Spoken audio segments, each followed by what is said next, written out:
Assalamualaikum warahmatullahi wabarakatuh. Jumpa kembali dengan kami channelnya Bang Anto Jember. Semoga kalian semua sehat dan dilancarkan rezekinya. Baik teman-teman, pada kesempatan sore kali ini kita akan mereaction ya kabar terbaru dari penjaraan yang dilakukan oleh masyarakat kepada anggota dewan, yaitu rumahnya Uya Kuya, kemudian Eko Patrio dan Nafa Rubah. Nah, di sini ada pendapat dari praktisi hukum ya tentang penjaraan masyarakat yang dilakukan pada rumah anggota dewan. Nah, untuk itu tonton video ini selengkapnya agar tidak terjadi salah paham. Yuk, tanpa berlama-lama, mari kita saksikan bersama-sama.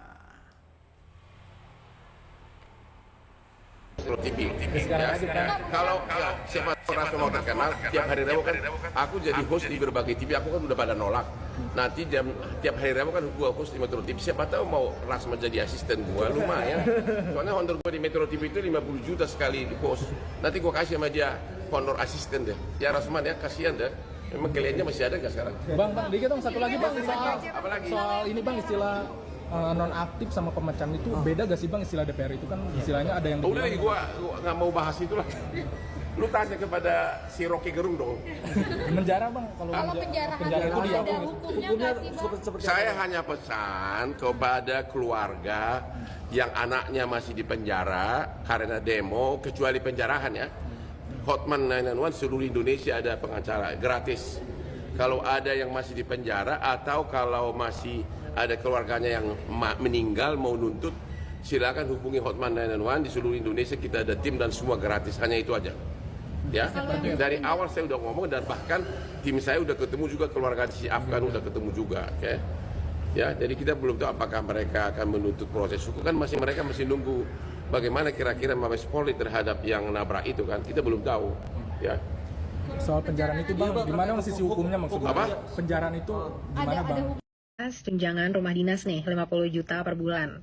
Jadi ada salah satu karyawan kita. Saya aja yang tinggalnya di Bintaro, itu macetnya tuh luar biasa. Ini udah setengah jam di perjalanan masih macet. Tadi kan udah diliatin ya. Ingat ya, ditandain Nafa Urba dari Partai Nasional Demokrat.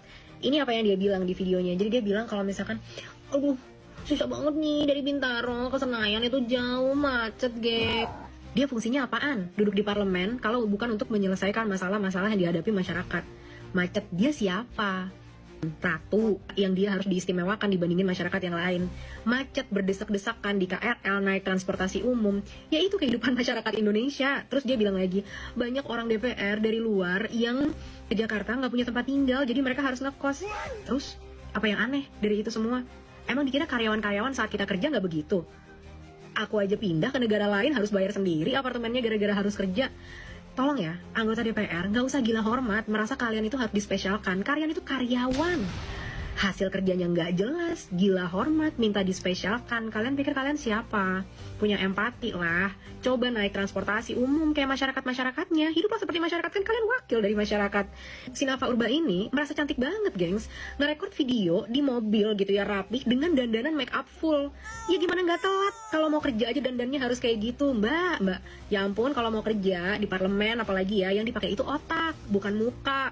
Artis iya, kalau jadi artis harus cantik-cantikan biar makin menarik dan lain sebagainya. Tapi kalau di parlemen yang penting itu ideologi kamu, pemikiran kamu, pengetahuan kamu tentang kemampuan membuat kebijakan, tentang research masalah masyarakat, tentang cara menyelesaikannya, tentang ideologi kamu. Itu yang diminta. Kita mah nggak peduli mau mukanya cantik seperti apa, mau harus dandan seperti apa. Nggak ada yang peduli penampilan kamu kayak apa. Masyarakat tuh masalahnya selesaikan, bukannya malah menambah dan pengen untuk diperlakukan dengan lebih istimewa. Ya nggak masuk akal, gengs. Udahlah, jangan lagi kita pilih artis-artis ini karena mereka memang nggak punya kapabilitas. Mereka yang biasanya acting, ya kan, biasanya nangis-nangis gitu di TV gitu kan, berakting, itu kapabilitasnya beda banget sama untuk menjadi karyawan rakyat di pemerintahan. Semoga ini adalah periode terakhir ada artis-artis yang nggak punya kapabilitas yang duduk di pemerintahan. Banyak artis yang punya kapabilitas, contoh Rika Diah Pitaloka, dia bagus banget ya, dan aku suka sama dia gitu. Dia hasil kerjanya terlihat, dia turun ke lapangan, dia banyak kebijakan-kebijakan yang dia dukung, program-program yang dia dukung dan bagus gitu. Tapi artis-artis yang lain, tolong deh, nggak usah. Mereka itu cuma karena udah gak ada kerjaan, guys, nggak bisa cari duit lagi karena modelnya cuma muka doang. Makin tua kan mukanya makin gak cantik kan. Itu resikonya ya, jadi artis kan dibayar mahal. Nabung lah, bikin bisnis lah, ngapain kek. kita dong jadi masyarakat udah mukanya biasa aja, nyari kerja susah, gajinya dikit, harus naik KRL, naik transportasi umum ya kan, habis itu dihina lagi sama anggota DPR, dibilang macet nggak mau gitu kan. Ih, gede banget sumpah ngeliat artis-artis ini, bener-bener deh kelakuannya mati empatinya. Nah, itu tadi pendapat dari netizen teman-teman dan juga Bang Hotman Paris Hutapea yang berpendapat tentang kemarin aksi demo yang keluarganya masih di penjara, nanti bisa minta pertolongan kepada tim pengacara Hotman Paris di seluruh Indonesia dan itu gratis teman-teman. Nah, bagaimana pendapat Anda teman-teman? Silahkan tulis di kolom komentar di bawah ini dan sekian dulu video dari kami. Wassalamualaikum warahmatullahi wabarakatuh.